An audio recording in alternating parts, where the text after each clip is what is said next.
கிறிஸ்துவுக்குள் பிரியமான தேவனுடைய பிள்ளைகளே, இந்த நாளின் காலை நேரத்தில் இயேசுவின் நாமத்தினால் உங்களை அன்போடு வாழ்த்துகிறேன். தேவனுடைய சமாதானம் இந்த நாளிலே உங்களோடும் உங்கள் குடும்பத்தோடு கூட இருப்பதாக. இன்றைய ஜீவ வார்த்தையாக ஏசாயாவின் புத்தகம் 48வது அதிகாரம் வசனம் 18 வாசிக்கிறேன். நன்றாய் கவனிங்கள். என் கற்பனைகளை கவனித்தாயானால் நலமாயிருக்கும். அப்பொழுது உன் சமாதானம் நதியைப் போலும், உன் நீதி சமுத்திரத்தின் அலைகளைப் போலும் இருக்கும். எனக்கு பிரியமான தேவனுடைய பிள்ளைகளை, ஒரு அருமையான ஜீவ வார்த்தையை நாம் வாசி கேட்டோம். இதுவே இந்த மாதம் நமக்கு தரக்கூடிய ஒரு ஜீவனுள்ள ஒரு வாக்குத்தத்தம். பிரியமானவர்களே, என் கற்பனைகளை கவனித்தாயானால் நலமாயிருக்கும். எவ்வளவு ஆர்வத்தோடு ஒரு பாரத்தோடு தேவன் இங்கே சொல்கிறார். என் சமாதானம் நதியைப் போல இருக்கும் என்று சொல்றார். என் சமாதானம் சமுத்திரத்தின் அலைகளை போல இருக்கும் என்று சொல்கின்றார். பிரியமானவர்களே, இன்றைக்கு மனிதன் சமாதானம் இல்லாமல் அவன் வாழ்ந்து கொண்டு வருகிறான். படுக்கையிலே சமாதானம் இல்லை, நிம்மதி இல்லை. இன்றைக்கு உலக நாட்டில் சமாதானம் இல்லை. எங்கு பார்த்தாலும் யுத்தங்கள், நாட்டுக்கு நாடு விரோதங்கள், காழ்ப்புணர்ச்சி, பொறாமை, விரோதம். ஏன் பிரியமானவர்களே? ஒற்றுமை இல்லை, சமாதானம் இல்லை. பிரியமானவர்களே, ஆண்டவர் இயேசு கிறிஸ்து ஏசபத்தன் சொல்கிறார், நமக்கு ஒரு பாலன் கொடுக்கப்பட்டார், நமக்கு ஒரு குமாரன் கொடுக்கப்பட்டார், அவர் சமாதான பிரபு என்று சொல்றார். ஆண்டவர் இயேசு கிறிஸ்து சமாதான பிரபு. யாரெல்லாம் அவரை ஏற்றுக்கொள்கிறார்களோ, உள்ளத்தின் ஆழத்தில் அவரை விசுவாசிக்கிறார்களோ, அவருடைய வாழ்க்கையில உள்ளத்துல ஒரு சமாதானம் கிடைக்கும். என்றால் அவர் சமாதான பிரபு.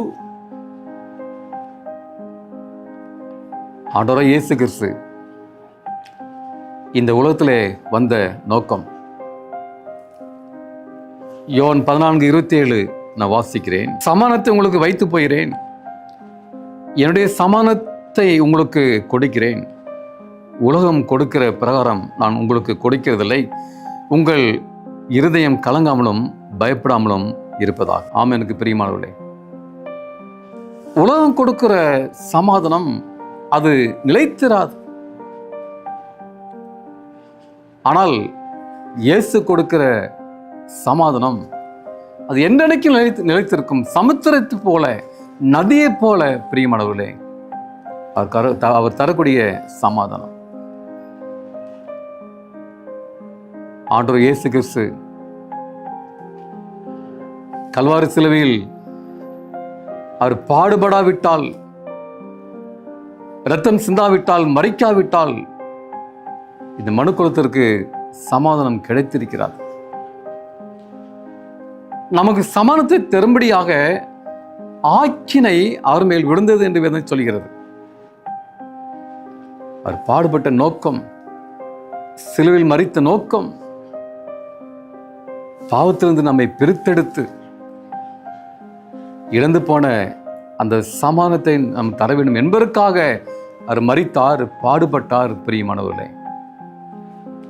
சிந்தித்து பாருங்கள். இந்த உலகத்தில் எவ்வளோ நதிகள் இருக்கிறது.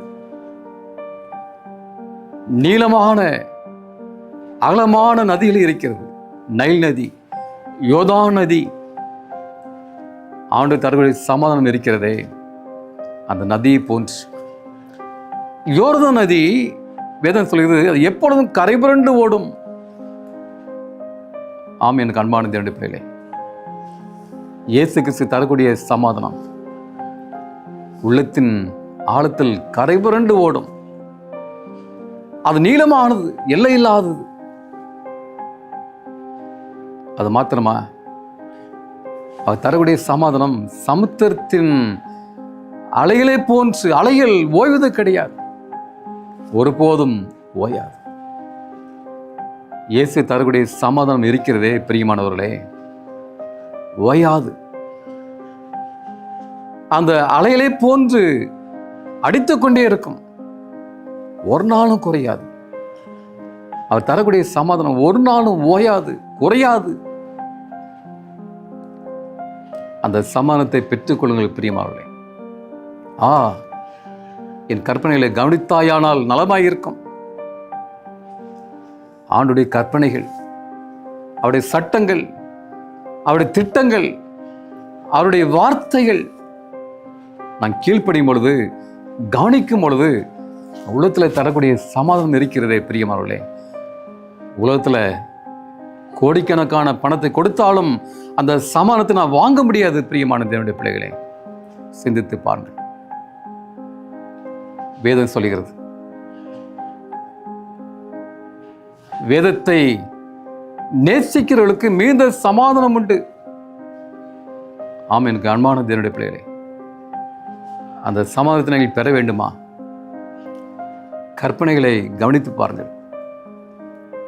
ஆண்டவர் நமக்கு வகுத்து கொடுத்த சட்டங்களை கவனியுங்கள், அதன்படி வாழுங்கள். வேதத்தை நேசிங்கள். வேதத்தை நேசிக்கும் பொழுது மிகுந்த சமாதானம் உண்டு. வேதத்தை வாசிக்கும் போது என்று சொல்லவில்லை, நேசிக்கும் பொழுது. வேதத்தை நாம் வாசிக்கலாம், மனப்பாடம் பண்ணலாம். நம்முடைய வாழ்க்கையில ஏன் 50 முறை கூட வேதாமத்தை நான் படித்திருக்கலாம். ஆனால் படிப்பதனால் அல்ல, அந்த வேதத்தை நேசிக்கும் பொழுது மிகுந்த சமாதானம் உண்டு. அவருடைய வாழ்க்கையில் இடரல் இல்லை பிரியமானவர்களே. ஒரு நாலு வேதத்தை நேசிங்கள், அதன்படி வாழுங்கள். தேவன் நம்முடைய வாழ்க்கையில் மிகுந்த சமாதானத்தை தருவார் பிரியமானவர்களே. எனவே இந்த மாதத்தில் ஆண்டுடைய சமாதானம் உங்களுடைய வாழ்க்கையில, குடும்பத்தில் காணப்பட தேவன் கிருபை செய்வராக. நாம் கண்களை மூடி ஜெபம் செய்வோம். எங்களை அதிகமாய் நேசிக்கிற அன்பின் பரமபிதாவே, இந்த வேளையில உம்மை நோக்கி பார்க்கிறோம் சாமி.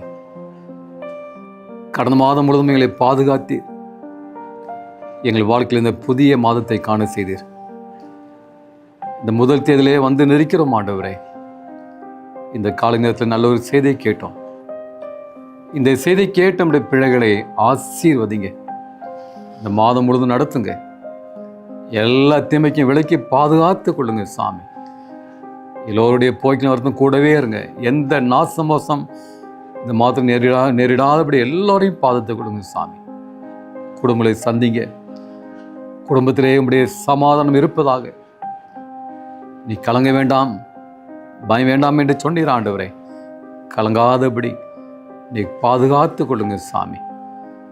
இது ஆண்டவரே, இந்த உலகம் தரக்கூடிய சமாதானத்தை அல்ல, என்னுடைய சமாதானத்தை தருகிறேன்னு சொன்ன ஆண்டவர் உம்முடைய சமாதானத்தை இதனாலே செய்தி கேட்ட உடைய பிள்ளைகளுக்கு தரும்படியாக நான் கெஞ்சுறேன் சாமி. வானத்தையும் பூமியை படுத்த வல்லமுள்ள கரம் உடைய பிள்ளைகள் கூட இந்த மாதத்தில் இருக்கும்படியாக இயேசு நாமத்தில் வேண்டிக் கொள்கிறேன் பரலோகத்தின் பரம தகப்பனே. ஆமேன், ஆமேன். கர்த்தருடைய ஆசீர்வாதம் உங்களோடு கூட இருப்பதாக. ஆமேன்.